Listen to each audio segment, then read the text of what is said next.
l'ami suisse. Bonjour. Alors, j'ai calé mon appareil de manière à avoir un beau paysage. J'espère que ça va tenir. Parce que je l'ai mis sur un support, c'est scabreux. Mais je voulais voir les arbres. Ben sinon, oui. si je fais comme ça, on voit les trucs, là, comment ça s'appelle? Les essuie-glaces, ça va pas. Mais bon, pourvu que ça tienne. Alors, je suis contente parce qu'on a trouvé un joli coin. Oui, il est bien. Pour faire nos petits constats. Tout à fait. Et on les fait plus par téléphone parce que bon, déjà mon appareil est cassé et puis que le son n'est pas... Ouais, en tout cas, c'est mieux comme ça. Ouais. Oui, ça va nettement mieux. Ça va nettement mieux. Donc voilà. Comment ça va? Mal, et ça dure toujours. Bon, ça au moins... Il y a une constance. Il y a une constance là-dessus. Oui. Après, il y a des sujets actuellement qui sont un petit peu chauds.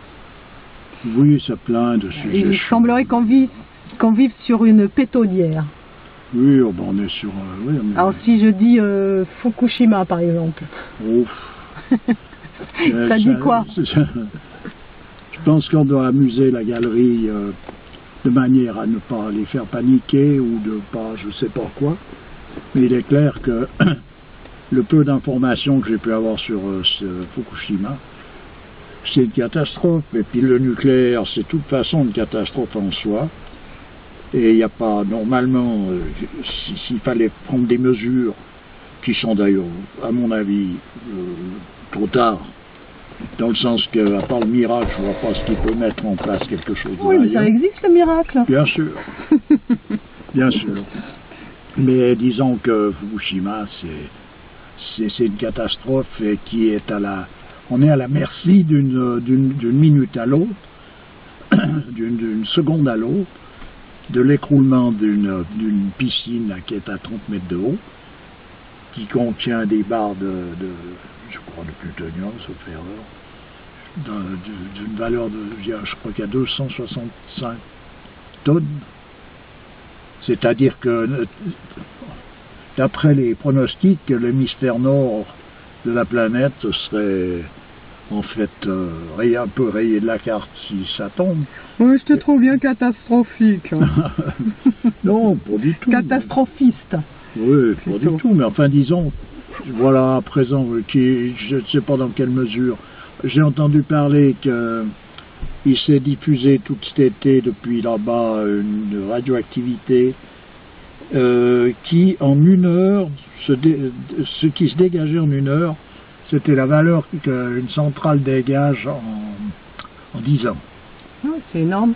Ça fait beaucoup. Ouais, ça fait beaucoup. Ils sont encore en vie là-bas? Moi, ma foi... Ils y arrivent, tant bien que mal. De toute façon, c'est... Les conséquences, c'est pas pour aujourd'hui, c'est ça? Et je crois qu'on en a déjà parlé. Et moi, j'ai suivi le périple du nucléaire un peu depuis le début. Pas beaucoup, parce que moi, quand j'étais jeune, ça m'intéressait que juste en passant. Mais il y a eu des personnages qui sont venus avertir de ne pas toucher à tout ça. Ils se sont fait blackbouler parce qu'il s'agissait d'affaires de fric. Et bien, à présent, on est en plein dedans et les carottes sont cuites à ce sujet. Alors bon, moi je vais bientôt assister à un débat, donc je pourrais t'en dire plus, mais donc il y aura des détracteurs, des pros nucléaires. Moi je suis intéressée de savoir pourquoi les gens sont pros, pourquoi les gens sont contre. Donc ça m'intéresse pas, tout simplement parce que... ils ont bien des raisons de penser. Oui, mais les raisons, c'est des raisons toujours illusoires. Parce qu'il y a des gens, comme Europe Écologie Les Verts, eux ils veulent l'arrêt mais sur 30 ans, il y en a qui veulent l'arrêt tout de suite dans les 5 années à venir, mais est-ce que c'est pas utopique ça aussi? Parce que vu la consommation d'électricité globale qu'il y a au niveau planétaire, est-ce qu'on arrivera à se passer du nucléaire? Il y a plein de questions en suspens comme ça, il faut... L'avenir nous le dira, parce que le nucléaire, de toute façon, à mon avis, présent, je pense que de toute façon, ça va foirer dans tous les coins de la Terre, ce nucléaire, et c'est extrêmement grave. Alors effectivement, ceux qui voudraient l'arrêt immédiat, je pense que c'est ceux qui sont le plus près du vrai, oui. Mais à mon avis, je dirais même que c'est encore trop tard. C'est trop tard. Voilà. Les carottes sont cuites, mais les carottes sont cuites à plein niveau. Quand tu parles du Gulf Stream, que le mouvement du Gulf Stream est en train de s'arrêter, que si ça s'arrête, ça peut laisser entendre que d'un coup il y aurait une glaciation sur toute l'Europe et que ce serait la fin des haricots. Ouais. On nous parle il y a tout un tas de choses où c'est d'inversion de polarité. Donc il y a des scénarios catastrophes comme ça. Il y en a une multitude. Oui, ben c'est sûr. Donc Alors, après, moi, je ne les connaissais pas dans le détail quand j'étais jeune, mais j'avais déjà entendu parler de ça, disons, dans les manifestations possibles qui correspondaient à cette fin de cycle. Ça veut dire qu'à partir du moment où, comme j'ai eu parlé du bateau, là, qui manque la boussole et le gouvernail, à partir du moment où il n'y a plus la boussole et le gouvernail, tout est possible dans un sens catastrophique, on pourrait dire. Les portes du ciel sont fermées, il ne reste plus que les portes, les portes qui mènent vers les forces occultes. Et c'est la raison pour laquelle actuellement on voit de plus en plus, par exemple on entend parler de gros problèmes avec des enlèvements d'enfants, des choses, mais attention, c'est que la porte a été ouverte à ça, c'est-à-dire que c'est inévitable actuellement, et on peut les chasser les uns après les autres, plus on en chassera, plus il y en apparaîtra. C'est pas possible autrement. D'ailleurs, il faut les chasser, bien sûr. Ce qui est terrible, c'est qu'on en est à un point où c'est le mal qui est défendu. Ah, mais bien sûr, actuellement, c'est le coupable, c'est la victime. Voilà, ben on avait dit ça. Bien sûr, ça c'est devenu. Et ça fait partie de ce décor de fin de cycle où les choses sont complètement renversées. Renversées. Et moi, j'avais lu un livre il y a déjà bien longtemps concernant ces enlèvements d'enfants et autres. Qui était écrit par, j'ai plus les noms en tête, mais qui avait été écrit par un prêtre ou un évêque, je sais plus, en compagnie d'un flic américain, là, c'était deux chevronnés pour essayer de couater après ces phénomènes d'enlèvement, disparition tout d'un coup, et où toutes ces choses se finissaient finalement dans des sectes sataniques, etc. Moi, je parle d'un truc d'un livre, disons, qui date quand même de quelques décennies, et il parlait, par exemple, sur l'Angleterre, pour dire le pays en question, 4000 disparitions dans l'année d'enfants. Mais c'est pas aujourd'hui, je pense que c'est des chiffres qui sont... C'est pour rigoler. Et en réalité, ils disparaissaient, c'est des disparitions qu'on ne retrouvait pas. Et ils finissaient donc dans ces sectes sataniques où ils étaient malmenés dans tous les sens, et finalement ils étaient même mangés. Et parmi ces enfants, il y en avait quelques-uns d'ailleurs où c'est les parents même qui les amenaient. Donc il faut comprendre. Les mères qui faisaient des enfants exprès pour cela aussi. Oui, Tu te rappelles, en fait, je me rappelle du bouquin, c'est le bouquin par un monseigneur, là où je ne sais pas qui, et ça. Sur le rock'n'roll et le satanisme. Voilà, pas tout le tralala. Je rechercherai le... Mais disons pour dire, voilà, on peut essayer d'imaginer le pire. De toute façon, notre limite même nous empêchera d'aller au-delà dans la réflexion, mais tout est possible dans ce sens-là, c'est-à-dire tout ce qui est... Tout peut arriver. C'est-à-dire qu'il n'y a pas de limite dans l'horreur. Non, il n'y a pas de limite. Il y a une limite, mais cette limite, elle est bien au-delà de la pensée humaine. Voilà. Ouais. C'est ça, le hic. De toute manière, on en parlait d'anthropophagisme l'autre fois, que les gens, il y a un tourisme autour de ça, bien etc. Sûr. Quand bien tu sûr. vois le vol d'organes dans les pays pauvres pour aller en faire un business et tout ça, on est dans l'horreur, c'est pas d'aujourd'hui quand même. Mais non, c'est pas d'aujourd'hui, c'est pas d'aujourd'hui. L'utilisation de cadavres pour faire des cosmétiques, enfin, on peut en faire une liste à n'en plus finir. Ça n'en finit pas. Donc, ça n'en finit pas. Toutes ces possibilités occultes existent, elles sont présentes et ont le droit actuellement de se manifester parce qu'elles ont le champ libre. Bon, maintenant qu'on sait ça, bon, on va pas se... Comment dire, à force de penser qu'à ça, c'est sordide, quoi. Moi, à un moment donné, j'ai... penser qu'à ça. Je veux dire, si tu marches sur un chemin, tu penses pas qu'au chemin, mais tu es bien obligé de regarder où tu marches quand même, non? Oui, tout à fait. Mais tu peux aussi regarder le ciel pendant ce temps-là. Oui, mais il faut quand même regarder où tu marches, tu veux pas t'encoubler. Ça fait partie du décor, c'est tout. Moi, je vais pas chercher plus loin. Non, ce que je veux dire, c'est qu'à force de se plonger dans ces horreurs, ça agit sur le moral, quoi. Oui, mais ça peut... Je vais te dire, l'horreur est telle que ça va au-delà de toute considération. Et il y a un phénomène particulier chez l'homme aussi, c'est qu'il peut rester en vie, garder un certain espoir, être là... malgré tout. Malgré tout, parce qu'il y a un instinct de survie en lui, il y a tout ce qu'on veut, quoi. Non, ce que je veux dire, c'est qu'il y a une manière aussi d'appréhender les choses. Moi, j'avais aimé ce film, bon, qui tourne autour de ce qu'ont vécu les Juifs pendant la guerre de 40. C'est un film qui s'appelle La vie est belle, où un père avec son enfant, il appréhende les choses d'une manière où l'enfant finalement passe au travers de tout ça d'une manière voilà, très légère, oui, avec légèreté, quoi. Alors, c'est pas le positivisme à la New Age, c'est une manière de se...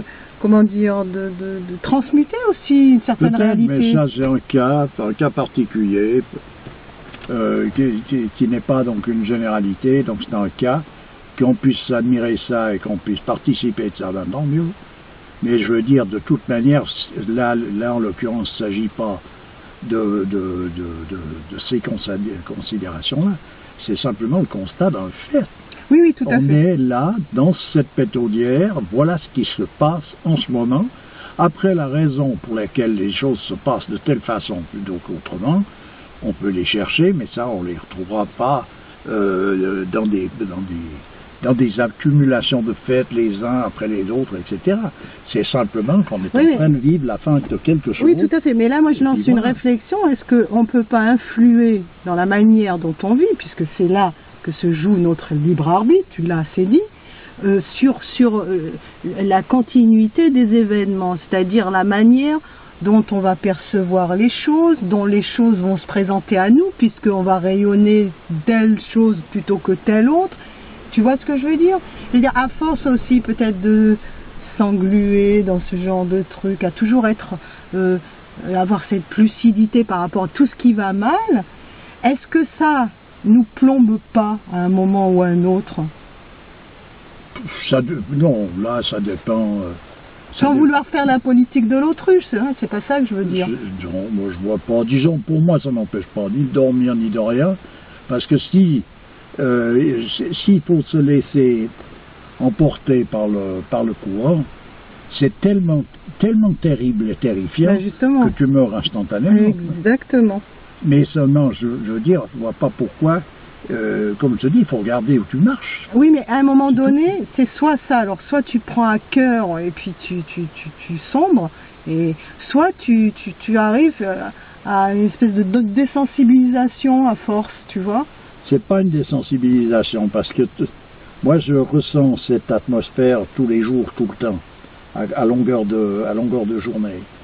Simplement, c'est comme si on est dans l'eau, on sent l'eau, on sent quelque chose, c'est pas ça, mais ça nous empêche pas de rester présent. Oui, tout à fait. Mais c'est un peu la différence qu'il peut y avoir. Hein. Je donne un exemple, par exemple, quelqu'un qui travaille dans un centre psychiatrique, il y a celui qui va rester sur le carreau parce qu'il est une véritable éponge, qui prend les choses tellement à cœur qu'il ne supportera pas longtemps. Et puis il y a celui qui s'est un petit peu barricadé et puis qui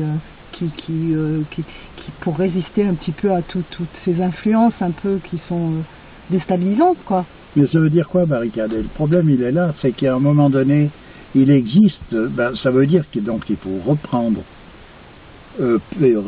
pied avec une tradition, reprendre le contact de manière à participer d'une discipline traditionnelle qui nous permet, non pas de nous isoler bêtement, mais de pouvoir accepter les choses par un autre bout. C'est-à-dire que dans toute tradition, il est bien exprimé que la meilleure situation pour l'homme, c'est celle dans laquelle il se trouve. Tout à fait. Donc, on se trouve dans cette situation-là. L'homme, en général, est dans cette situation-là. Comme il s'agit de la meilleure situation pour lui, il y a quand même une signification à tout ça. Donc, pour pouvoir participer de la situation dans laquelle on se trouve, de manière à ce qu'on soit en conformité avec le principe fondamental, qui lui nous offre ça comme une grâce, c'est comme ça qu'il faut le voir, autrement on ne comprend rien au film.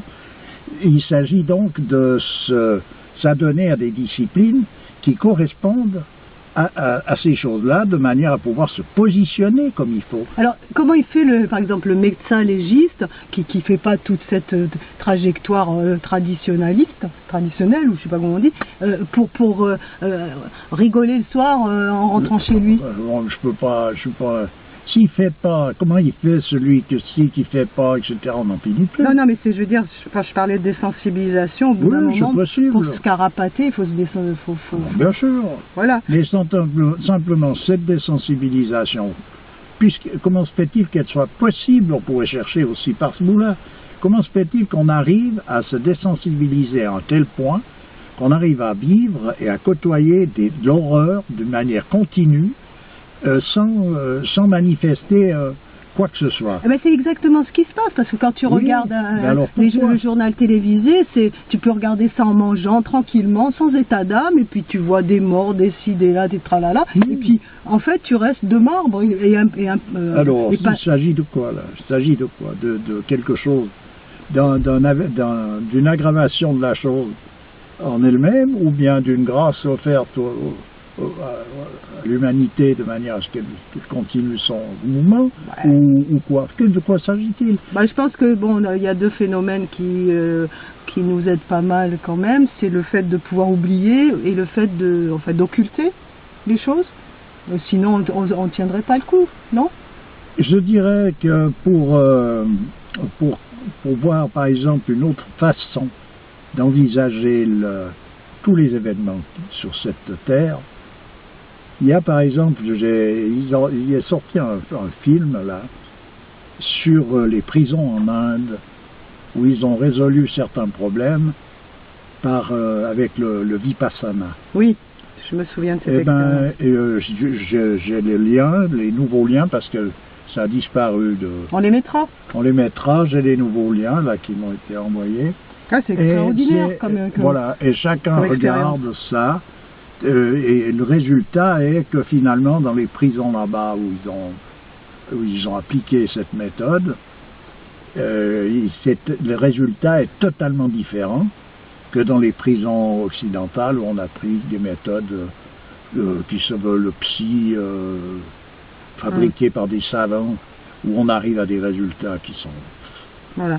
C'est minable. En fait, en Inde, c'est l'application pure et dure d'une discipline.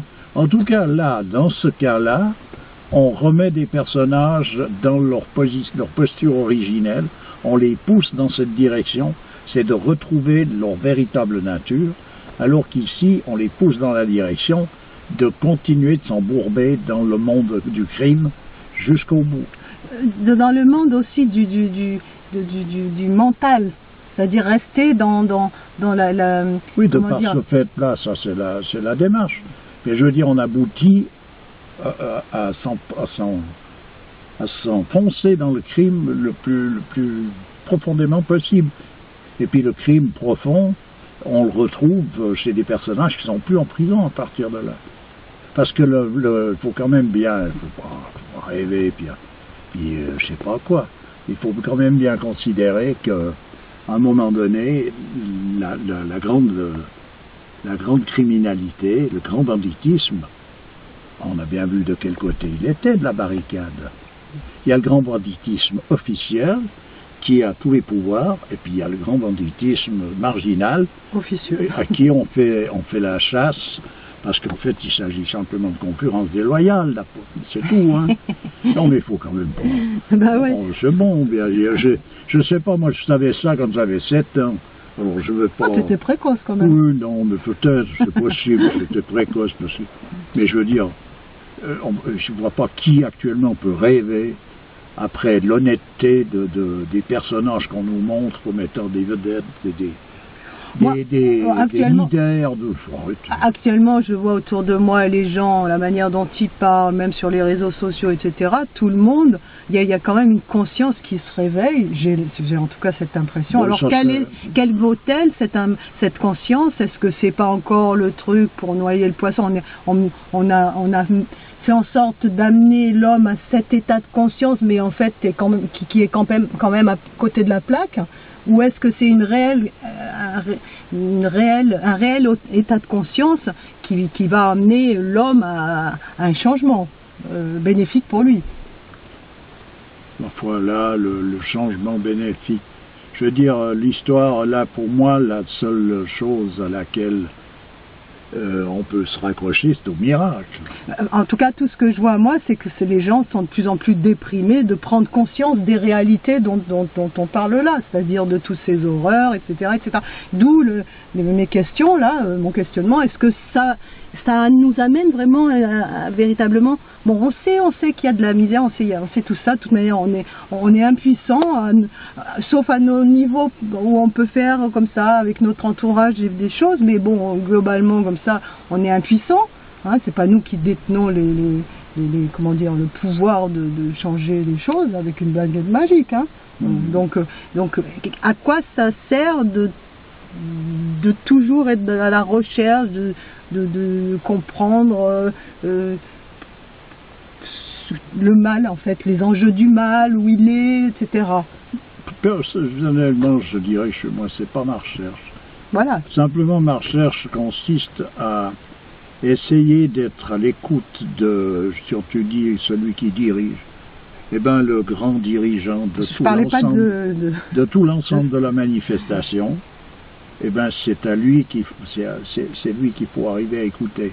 Donc la recherche consiste à s'en approcher le plus possible, de manière à pouvoir entendre ce qui est... Tout à fait. Mais bon, nous, il faut qu'on passe par là, qu'on aille jusqu'au bout de toute cette horreur pour que la boucle se boucle. Hein, on en avait parlé une fois. Ouais. Donc on est là-dedans. Donc c'est Dieu, en quelque sorte, c'est la volonté de Dieu qu'on passe par là. Oui, c'est pas comme ça qu'il faudrait y présenter, parce que ça voudrait dire, en somme, que Dieu fait en sorte que on soit dans l'obligation de souffrir. Non, on sait, il y avait justement un état de liberté et de libre arbitre. Il n'y a qu'à voir si on revoit d'une certaine manière l'histoire de la chute du paradis, c'est qu'il y avait une possibilité de ne pas chuter. Elle était présente, l'homme fallait simplement qu'il reste dans la direction qui lui était, il fallait qu'il respecte la règle du jeu en question. Donc il lui a été donné cette liberté, puisqu'il était fait à l'image de Dieu, donc en vertu de cette liberté, il a pu choisir de tomber. Oui, mais à cause d'un seul homme ou à cause de ce couple originel, toute l'humanité doit... Après, il faut comprendre le symbole de ça. Voilà. Mais j'entends, c'est ça l'histoire, c'est qu'à un moment donné, il y a une possibilité, et l'homme, voilà, au fur et à mesure qui se fourvoie, eh ben, il y a tout ce qui va autour. Et c'est pas Dieu qui aime et qui aime que l'homme soit dans l'état dans lequel il se trouve actuellement. Il le tolère parce que c'est par la force des choses. C'est simplement l'homme a choisi d'être dans cette disposition-là, d'être dans cette non, mais c'est quand même une conséquence d'un péché originel. Alors voilà. C'est toute l'humanité qui doit racheter la faute, entre guillemets, faute, oui, mais ça c'est une vision... Oui, je sais. C'est une vision qui ne rentre pas dans le cadre d'une compréhension possible de ce que représente ce symbole. On ne peut pas rationaliser les choses de cette façon-là. Oui, mais le raccourci, il est vite fait, là. On peut très bien... Pourquoi alors, par exemple, il est bien expliqué que tant qu'il y aura des hommes qui seront en accord réel avec le principe fondamental, c'est-à-dire qu'il y aura des saints, tant qu'il y a un seul saint même encore sur terre, il reste encore quelque chose de possible, c'est-à-dire que la terre continue de vivre, tant bien que mal, mais elle continue d'exister avec tout ce que comporte cette création-là sur cette terre. Tant qu'il y a un saint, il y a eu l'explication qui avait été faite avec Sodome et Gomorrhe. Si tu me trouves un seul homme dans la ville, j'épargnerai la ville. Donc le pouvoir de l'homme, il est bel et bien quelque chose qui va au-delà de ce qu'on peut des fois imaginer dans une petite cervelle, puisque Dieu épargne la ville, donc Dieu épargne l'humanité, tant qu'il y a un seul homme de vaillant sur terre. Donc espérons qu'il continue à y avoir encore des saints. Voilà l'histoire, où elle en est.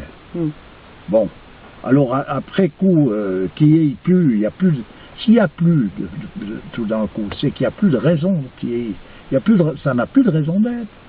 Donc tout disparaît, à présent ça disparaît.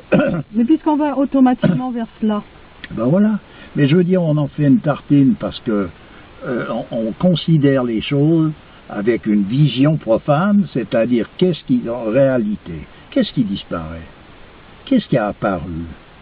De quoi s'agit-il? Qu'est-ce que la création? Qu'est-ce que la disparition de l'ensemble de toutes les choses auxquelles on est habitué, on est attaché?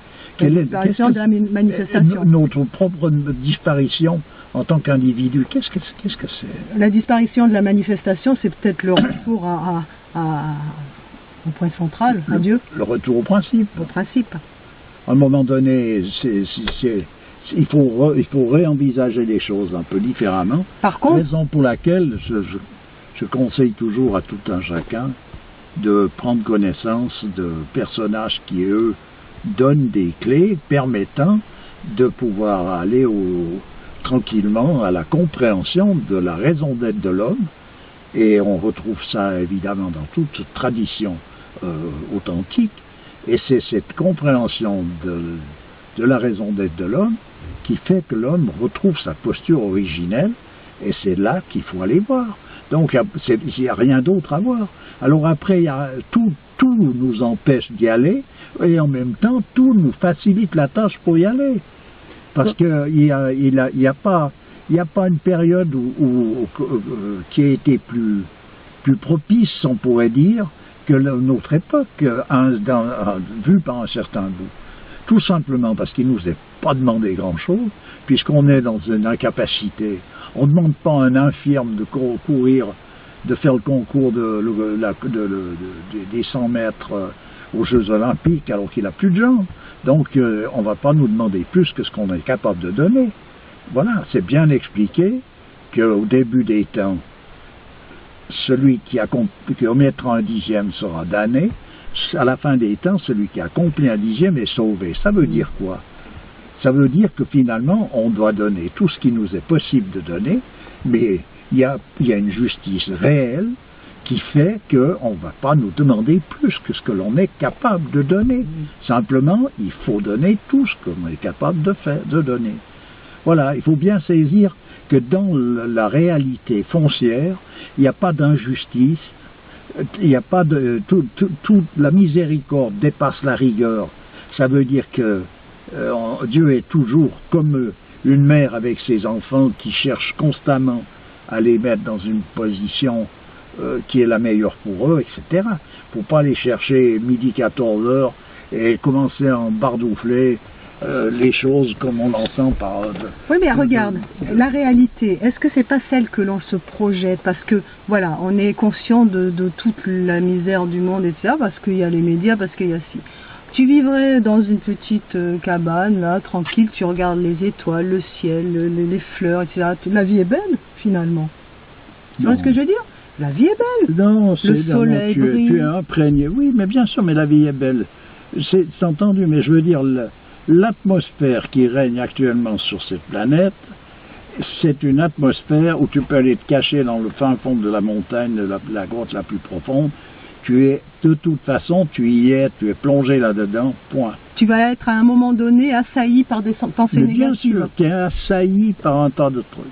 Et si c'est pas des pensées négatives, c'est des leurres, c'est tout ce que tu veux, mais rien de vraiment valable.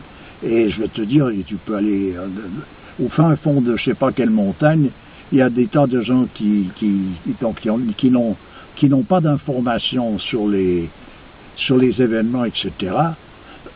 et qui sont... Alors ça tient à quoi? Ça tient que si si l'humanité se trouve dans l'eau, tout le monde est mouillé, puis voilà. Donc là on est dans l'eau, pour pas dire dans la Ouais. gadou. Donc voilà. Mais on sait qu'au bout du compte, il faut passer par là. Le chemin est peut-être terrible, mais qu'au bout du compte, on arrive quand même à quelque chose de positif, puisque c'est la rencontre avec le divin. Mais tout ça, c'est entendu, ça. Mais je veux dire, pour pouvoir maintenir cette vision des choses, ça veut dire qu'il faut pratiquer, être dans une... comment il faut dire cela? Il faut participer de quelque chose qui nous permet de maintenir le cap là-dedans. Parce que c'est facile de parler, par exemple, du jeûne et de l'abstinence après un bon repas. En général, c'est toujours facile. Mais je veux dire, c'est quand ça commence vraiment à tirailler qu'il faut pouvoir continuer la même vision. Donc il faut obtenir une vision qui est la vision juste. Et cette vision juste, elle est possible à travers justement certaines disciplines traditionnelles où on enlève tous les leurres, tout ce qui est là pour amuser, distraire, de manière à se retrouver en face de la réalité. Voilà. Donc il faut se diriger dans ce sens-là. Faut pas chercher à aller le plus vite possible ou je sais pas quoi. Il faut y aller d'une manière continue, avec la vitesse qui nous est possible d'avoir. Mais c'est tout, il n'y a pas de solution, je sais pas quoi. Chacun à son niveau, on peut quand même changer, entre guillemets, pas la destinée, mais changer l'atmosphère. Comment dire, quand tu... Je sais pas comment dire... J'ai l'impression que cette société, on est dans le culte de la laideur, le culte du mal, le culte de la grossièreté, de toutes ces choses-là. Donc voilà, c'est une manière de vivre les choses. Voilà. Donc on est imprégné par ça, nos enfants aussi. On ne peut pas s'empêcher d'avoir des idées tordues pour les meilleures des choses. On en est vraiment là, quoi. Oui. On peut inverser cette tendance ou pas. Ou est-ce que c'est perdu d'avance? Quoi qu'on fasse, on est happé par tout ça. Je te dis, moi, si tu cherches, ça dépend comment tu t'y prends. Est-ce que tu cherches? Il ne faut pas chercher à changer je sais pas quoi. Comme je te dis, il faut aller devant une connaissance, s'approcher le plus près possible de la pensée de l'auteur de la pièce, de théâtre dans laquelle on est en train de jouer, de manière à pouvoir maintenir son rôle, essayer de tenir le rôle qui nous est imparti. C'est tout. Je vois pas ce qui peut germer tout d'un coup par des sensations, par des goûts. Tu vois, actuellement tout le monde veut faire ce qu'il aime. Ouais, mais moi j'aime pas, moi j'aime pas. Bon, d'accord, moi je veux bien. Simplement, c'est pas un critère sur toute la ligne, dans le sens que si tu es tordu, tu peux aimer des choses qui ne sont pas aimables. Donc il faut avoir une connaissance de ce qui est aimable, de ce qui ne l'est pas, de manière à pouvoir déterminer ta propre position. Tu sais qu'en réalité, tu aimes des choses qui ne sont pas aimables. Ouais. Donc c'est que tu as un grain, quelque part, tu as une défaillance, et cette défaillance, ça veut dire que faut vivre avec, donc tu ne peux pas l'écouter, cette défaillance, comme étant une référence. Donc aiguiser notre discernement, se fixer un cap et y aller et faire abstraction de tout ce qui pourrait nous déstabiliser, nous détourner de ce chemin qu'on se fixe. En tout cas, dans les traditions, il y a tout pour faire en sorte que tu puisses savoir où est la direction juste et qu'est-ce qui se produit et quelle est tes propres capacités et tes propres incapacités. Tout y est. Mais l'erreur est tellement humaine, la preuve c'est que même les prophètes se sont fourvoyés à un moment donné, que chaque erreur humaine cumulée sur cette terre font que oui, là, hein. Oui, simplement on ne peut pas, en vertu du fait que l'erreur est humaine, considérer que tout est une erreur. Oui, et considérer que l'erreur, c'est en faire l'apologie de l'erreur. Tout peut être une erreur. Il y a justement des possibilités qui nous permettent de voir si c'est une erreur ou pas. Tu parles des prophètes, mais les prophètes, ils ont reconnu l'erreur. Donc pour l'avoir reconnu, ça voulait dire qu'ils connaissaient ce qui était juste et où se situait l'erreur. Donc il y a cette possibilité, elle est présente. Alors, de toute manière, on a au fond de nous, malgré tout, et ça j'en suis sûre, quand tu fais une erreur, tu te convaincs mentalement que c'est bien parce que tu trouves tout un tas de raisons, mais au fond de toi, il y a quelque chose qui te dit que ça va pas, il y a quelque chose qui va pas. Oui, mais après là, de nouveau, pour l'homme, je vois pas très bien, parce que c'est un petit peu, tu vois, on va considérer que manger du cadavre, c'est une erreur, on est bien d'accord. Eh bien, les hyènes, pour elles vont pas considérer ça comme ça. Elles sont constituées pour manger ça, et elles sont là pour ça. Donc, à un moment donné, de quoi s'agit-il? Et quand tu vois aussi que, tu te rappelles cette expérience-là, enfin cette expérience, ce qui est arrivé à des, je crois que c'est dans la cordillère des Andes, il y a une trentaine d'années, il y a eu un avion qui est tombé en pleine cordillère des Andes, et qu'il y a un groupe qui s'est retrouvé là, et qu'ils ont dû, pour survivre, manger du cadavre. Sinon, ils ne seraient pas là actuellement. Et qu'il y en a qui ont fait ça pour des très bonnes raisons, puisque c'était pour... De très bonnes raisons. Il y en a un, c'était pour pas laisser son père seul, ou je sais pas, pour pas mourir, etc. Enfin bon, pour des raisons qui leur appartenaient. Mais voilà, ils ont été obligés, poussés à ces extrémités-là. Toi, tu y crois pas? Bon. Attends, tu sais pas comment dans des cas extrêmes comme ça, tu peux réagir? Oui, mais que je ne sache pas, dans des cas extrêmes, quel sera mon comportement, c'est une chose. Mais par contre, déterminer la valeur de tel ou tel comportement, ou plutôt, ou pas, c'en est une autre. Donc on peut savoir quelle est l'attitude juste, ne pas pouvoir s'y plier, mais on ne sait pas, parce qu'on n'arrive pas à s'y plier, qu'on est dans l'obligation de ne pas savoir quel est faux. Regarde, j'en reviens à Saint-Paul, je fais tout le mal que je ne voudrais pas faire et je ne fais pas le bien que je voudrais faire.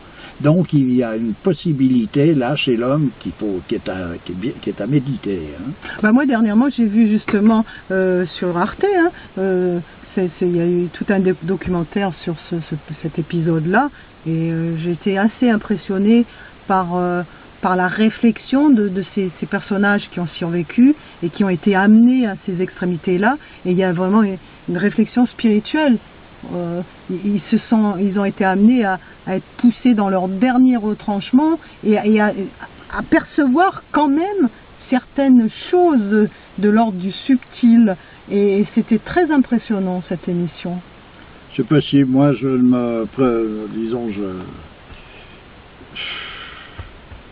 me prononcerai pas là-dessus. À mon avis, il doit y avoir quand même Maldon à quelque part là. Toi, tu te serais laissé mourir de faim? Je ne dis pas ça. Je dis que dans la réalité des choses, je vois pas un saint homme qui va se mettre à manger son voisin parce qu'il va... Mais on n'est pas tous des saints. Oui, mais on est censé l'être en puissance, et c'est eux qui sont les flambeaux. Qui sont les flambeaux. Donc leur comportement, c'est le comportement normal de l'homme. Donc à partir du moment où on n'a pas le comportement d'un saint, c'est qu'on est déjà du côté d'un malade. Oui, mais on ne peut pas leur jeter la pierre. Ah, mais je jette la pierre à personne. Je dis simplement toujours à chercher quelle est la position juste. La position juste, ça ne veut pas dire, comme je t'ai dit, que je suis apte, moi, à pouvoir me l'appliquer absolument, puisque Saint Paul n'y a pas réussi lui-même. Ah, je veux dire simplement, ça veut dire que quelle est l'attitude normale, qu'est-ce que l'homme, si l'homme est vraiment dans l'état où il doit être, qu'est-ce que c'est? Quelle est la volonté de Dieu? Voilà. Oui, mais alors toi qui défends les sociétés traditionnelles, je suis désolée, il y a certaines sociétés qui, pour s'imprégner du pouvoir des ancêtres, en sont arrivés aussi à consommer des parties comment on appelle ça, des restes humains. Donc, oui, mais c'est des sociétés qui étaient dégénérées. Ah, déjà? Ah, mais bien sûr. Il ne faut pas oublier qu'un sauvage, par rapport aux barbares que représente la civilisation moderne, évidemment, ça apparaît comme un innocent sur toute la ligne. Mais un sauvage, c'est déjà un personnage dégénéré. C'est pas une référence sur ce plan-là. C'est déjà une dégénérescence, mais bien sûr, 1000 fois moins grave que la déchéance qui est manifestée par la société dans laquelle on évolue actuellement. Pourquoi parce que les raisons sont plus nobles? Ça n'a pas de commune mesure. Donc le pourquoi, je vois pas où il faut le placer. L'intention qu'il y a derrière, et puis... Ça n'a aucune commune mesure. D'ailleurs, il n'y a qu'à voir les dégâts qu'ils font sur l'ensemble des choses. C'est totalement disproportionné. Tu parles de qui, là? Je parle entre des sauvages qui vont accomplir, je ne sais pas quelle histoire qui n'est pas tout à fait dans la règle. Ah ben c'est sûr que ce ne sont pas eux les responsables de la destruction planétaire actuelle. Et oui, la destruction dans le sens que toutes les mœurs chez les hommes actuels dans le monde barbare qui est représenté par la société moderne, c'est quelque chose qui pour eux ne leur a même pas effleuré nécessairement l'esprit. Hein. Ben là, il y a eu aussi un reportage sur une société matriarcale, je crois que c'était en Chine. Oui, on voit une petite pile, je ne sais pas si on la voit, je vais essayer de faire un... Oui, elle a déjà... Je vais essayer de faire un petit... Voilà, elle est partie. Elle est cachée. Oui, on est entouré de piles. Ah, voilà, là. Ouais. Est-ce qu'on la voit? Ouais. Elle fait sa vie. Elles sont belles. Voilà, bon, on la voit pas trop. Avec leur redingote, là, c'est nickel. Ouais, elles sont marrantes. En fait, c'est des petites chippies parce que c'est des petites voleuses. Hein. Oui, mais disons que après, c'est notre point de vue. Elles vivent ce qu'elles ont à vivre. Bon, alors oui, je te disais, donc une société matriarcale chinoise où les mœurs sont complètement... Alors, chacun peut aller déjà entre eux, faire des enfants entre eux, etc. Il y a pas de limite, il n'y a pas tellement de limites. Et il n'y a pas besoin d'aller en Chine. Et il y a aussi, alors les gars, ils ont la vie belle, hein, eux, ils sont là, ils glandent de rien, ils sont là que pour faire les enfants le soir. Et puis c'est les femmes qui font tout, quoi. C'est elles les chefs, quoi, les boss. Ah. Donc une société comme ça, quel regard on peut avoir sur ça? Il faut, je te dis, quel regard? Il faut savoir, essayer d'avoir un regard par rapport au principe. Et à partir de là, on verra bien le regard qu'on a sur tout ce qui nous entoure. En tout cas, la seule chose que j'arrive à regarder, c'est qu'on est en train d'être dans une catastrophe générale, à tous les étages. Alors pour en revenir à Fukushima, il y a un effondrement là qui est en train de se faire, et que ça présage rien de bon. Hein, ben non, apparemment pas. Hein. On verra bien ce qui nous arrive, mais disons que ça présage rien. Bon, on nous a parlé aussi d'une tempête solaire qui devrait pas tarder à arriver. Il y a aussi plein de choses comme ça qui sont qui nous laissent un petit peu dans un état d'inquiétude. Actuellement, qui n'est pas inquiet? Tu es inquiet quand tes enfants partent à l'école. Tu sais même pas si tu vas les revoir le soir. Ou tu es dans une insouciance, ou bien tu es dans si tu prends conscience de l'environnement dans lequel on est, tu es dans une incertitude et un souci permanent qui peut tourner en parano, hein, finalement. Mais on est en train de vivre un passage qui est assez pénible, qui est difficile, hein. Mais simplement, bon, qu'est-ce qu'il faut faire? la seule chose à faire, c'est, et si on n'y arrive pas, on y est forcé justement par le fait qu'on est en train de patauger dans la boue là, et on est donc forcé à chercher à sortir la tête de ce cirque, et là, c'est là où je dis qu'il faut rester en rapport avec les données traditionnelles qui, elles, sont là pour nous apporter toutes les clés qui nous permettent de pouvoir aller dans la direction où il faut aller, c'est-à-dire retrouver sa propre raison d'être. C'est toujours là, ça va pas plus loin, c'est chercher, retrouver sa raison d'être. Si l'homme retrouve sa raison d'être, tous ces problèmes dont on est en train de parler disparaissent d'une certaine manière, c'est-à-dire qu'il reste ces problèmes, mais sur un plan où finalement c'est un plan parmi tant d'autres. Donc, quoi qu'il en soit de l'état des choses, il n'y a pas de quoi être désespéré. Non, parce qu'on est en train de rêver là. Tu sais, dans le monde traditionnel, on te dit bien, c'est quand tu meurs, tu nais en somme. C'est quand tu es dans cette existence, tu es dans une illusion. C'est comme quand tu te réveilles, après avoir fait un rêve, tout d'un coup tu te réveilles. Tout ce qui était dans ton rêve disparaît, et tu te retrouves donc dans l'état d'éveil, et tu considères donc tout ce que tu as rêvé comme étant inexistant, mais simplement quelque chose qui était dans ta cervelle en train de circuler.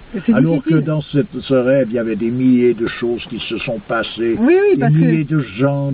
C'est difficile, tu vois, quand tu vois un enfant là agoniser, tu vois, parce qu'il n'a pas mangé, qu'il subit la famine, etc., de se dire, bon, c'est un rêve, c'est rien.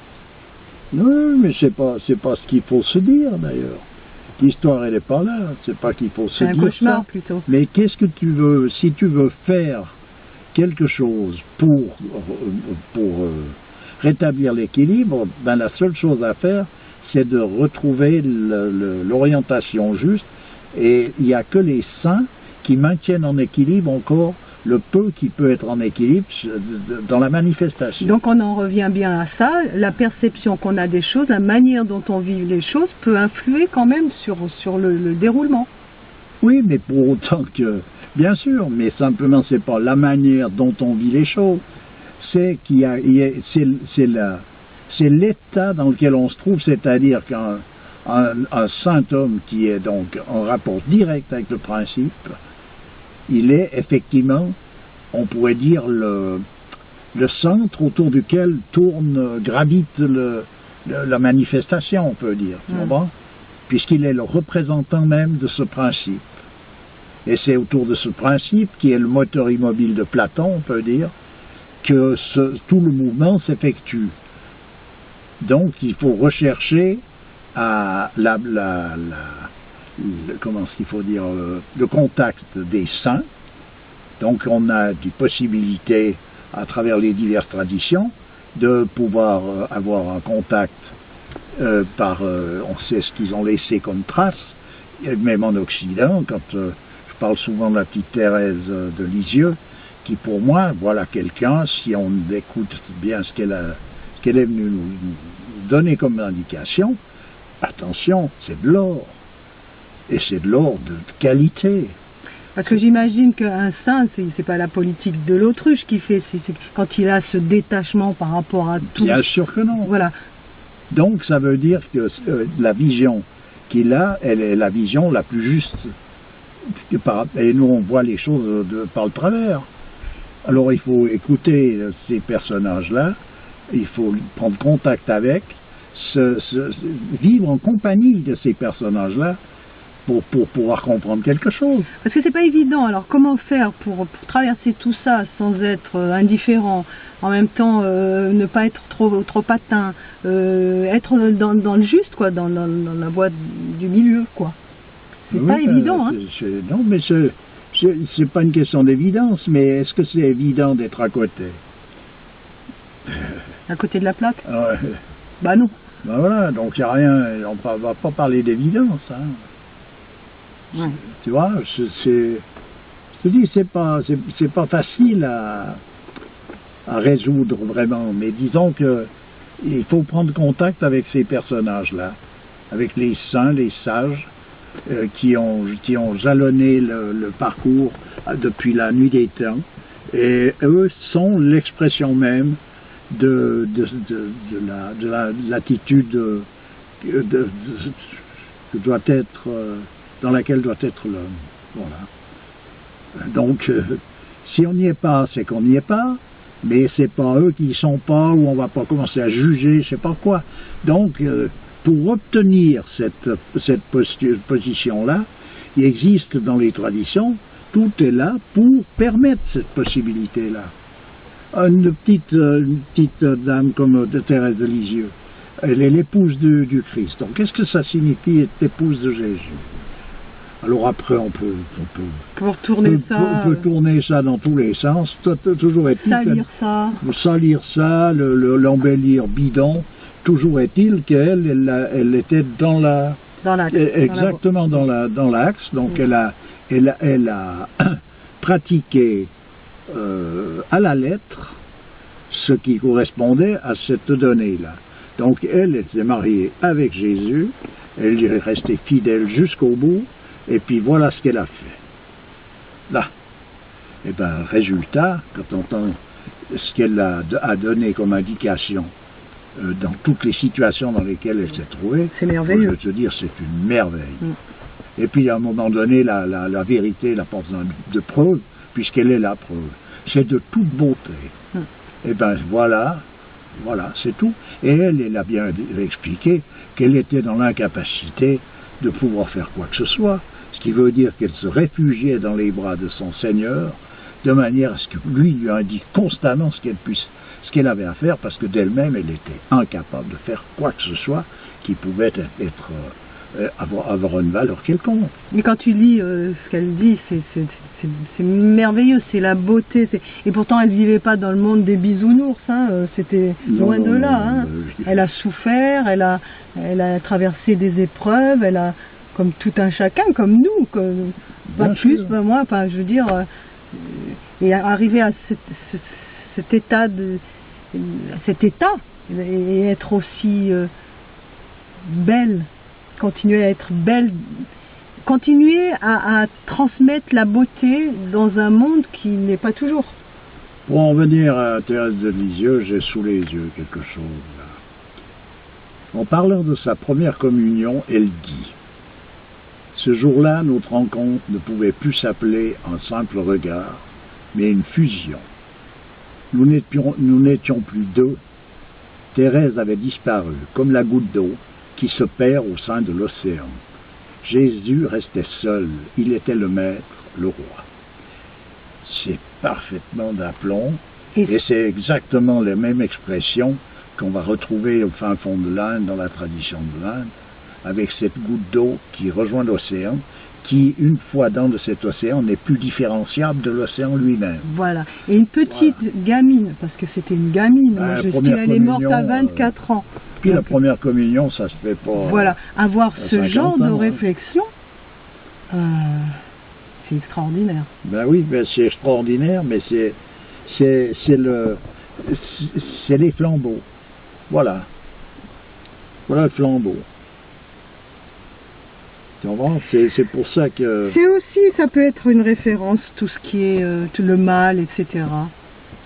On peut voir aussi les choses comme ça.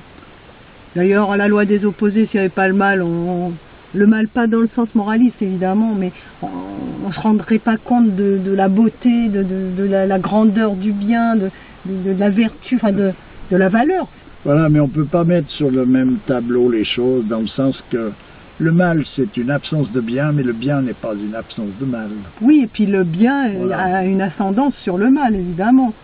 C'est comme la lumière et l'obscurité. L'obscurité, c'est une absence de lumière. La lumière, c'est pas une absence d'obscurité. Et puis quand je parlais d'ascendance du bien sur le mal, qui est par analogie symbolisé par la lumière et les ténèbres, hein. Donc, comme disait, je vous l'ai redit, celle-là, je l'adore, de Rejambal, Monseigneur Rejambal, qui dit: il suffit d'un seul rayon de lumière pour chasser la noirceur des ténèbres. Bien sûr. Donc le contraire n'est pas, possible. Donc il y a vraiment une ascendance. Voilà, c'est ça, c'est pour ça que c'est pas moitié-moitié, c'est pas, tu vois. Et évidemment, Dieu, on ne peut pas le mettre sur le même plan d'égalité que le diable. Non. C'est impossible. Non, chose que la plupart des gens font. Oui, parce qu'à un moment donné, dans la compréhension, tu fais n'importe quoi. Hein. C'est pas compliqué. T'en as une autre comme ça? Oui, ben, j'en ai une par exemple qui correspond bien à quelle attitude est-ce qu'on peut avoir dans certaines situations. Alors tu vois un personnage comme elle qui applique donc les règles qui sont ordonnées par Dieu parce qu'elle veut lui plaire que à lui, elle ne veut pas plaire à quelqu'un d'autre. Donc voilà ce qu'elle dit par exemple quand elle était malade à l'infirmerie. Elle épargnait les mouches qui la tourmentaient. Parce que, disait-elle, je n'ai pas d'autres ennemis. Et comme Dieu a recommandé de pardonner à ses ennemis, je suis contente de trouver cette petite occasion de le faire. Ah, mais attends. C'est magnifique. Mais voilà comment ça marche, l'histoire. Ouais. Tu vois? Ouais. Alors, elle disait, par exemple, quand vous êtes tenté contre quelqu'un, serait-ce même jusqu'à la colère, le moyen de trouver la paix, c'est de prier pour cette personne. Donc c'est des explications claires, nettes et faciles, puisque c'est tout simple. Et puis c'est d'une simplicité. Voilà, c'est tout simple, c'est-à-dire qu'à prier pour la personne que tu es, et tu te retrouves toi en paix. Voilà. Non mais attends, c'est pas, si elle le dit, c'est que c'est vrai. À présent, si on est incapable de le faire, ça ne veut pas dire que parce ce qu'elle a dit est faux. Ben non. Ça veut dire qu'on n'est pas capable, nous, de nous mettre dans cette position. Il ne faut pas confondre les choses. Tu vois ce que je veux dire? Et pour être vigilante, dans sa vigilance, elle expliquait, elle dit, j'ai lu autrefois que les Israélites bâtirent les murs de Jérusalem, travaillant d'une main et tenant une épée de l'autre. C'est bien l'image de ce que nous devons faire, ne travailler que d'une main et de l'autre défendre notre âme de la dissipation qui l'empêche de se joindre à Dieu. Voilà. Donc tout est simple. Hein? En même temps, tout est très fort. Mais c'est ça. et c'est que l'on soit dans la pétaudière dans laquelle on est, ou qu'on soit dans une autre situation, ça reste la même règle. C'est pas quelque chose qui est relatif. Ça, c'est quelque chose qui rejoint l'absolu. Voilà. Donc l'absolu étant Dieu, l'absolu, la volonté de Dieu, elle représente l'absolu pour l'homme. C'est quand même... C'est bien parce que grâce à Thérèse de Lisieux, on peut passer de l'épouvantable au merveilleux, sans transition. C'est une telle merveille que, moi je te dis, elle m'a sorti des larmes à plusieurs reprises. Hein. C'est quelque chose de... Encore postulante, elle écrit à l'une de ses sœurs, « Je ne veux plus rien que l'oubli. Je veux être oublié, et non seulement des créatures, mais aussi de moi-même, afin de n'avoir plus aucun désir, si ce n'est d'aimer Dieu. N'oublions pas que Jésus est un trésor caché. Peu d'âmes savent le découvrir, car on aime ce qui brille. Pour trouver une chose cachée, il faut se cacher soi-même, que notre vie soit un mystère. » Voilà. Très bien. Voilà comment ça marche. Bon, on va finir là-dessus, hein, parce que je crois qu'on a fait le tour du cadran, là. Bah écoute, voilà. Bientôt. Voilà. Tu peux en dire encore une dernière, peut-être? Oui. Ô mon Dieu, je vous en supplie, répondez-moi, quand je vous dis humblement, qu'est-ce que la vérité? Faites que je voie les choses telles qu'elles sont, que je ne sois pas séduite par le mensonge. Voilà. Ben, c'est ce qu'on pourrait se dire soi-même. Hein. C'est ce qu'on peut demander. C'est ce qu'on peut demander. Beaucoup de sagesse. Ça va au-delà de toutes les limites. Ouais. Donc voilà les personnages. Voilà, moi ça c'est mon ami. On est d'accord. C'est ma copine aussi. Ben, je t'assure que je vois pas autrement. Voilà. Je te remercie beaucoup. Ben, c'est toujours avec plaisir. Et puis à une prochaine. Oui, Alors il y a des gens qui sont contents de ce format d'une heure. oui, bien sûr. Le constat. Ouais, c'est vrai, c'est sympa parce que il n'y a pas d'interruption comme ça. Oui, oui, on vit quelque chose un peu tranquillement. Voilà. Bon. Ok, À bientôt. à bientôt. Au revoir. Au revoir. Et bonne journée. Pareillement.